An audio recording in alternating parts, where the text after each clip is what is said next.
ibig sabihin, isang nahuli. Yung bata ka nga po, nagpupukol. Kita-kita kay ano, ang laki. Sunod.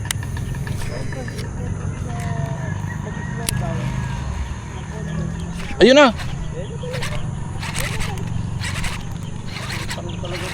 Butarit. Di bale. May huli na ako. Kaya rin malaki mo na huli. Binibili. Tawag boy, dali. Tingin mo pa, palagaan mo.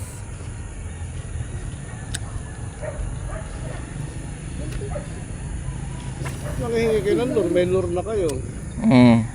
Tama. Uy, Ako, pengi kami lor. Toyo kahapon eh. Ikaw pala yan eh. Kakawit ka to. Baka huwag mong pinukumpas mo may tao yung pamingwit mo. Kaya kahapon nilayasan kay lugar na ito eh. Tignan mo kung saan may pupukol, doon kayo pupukol.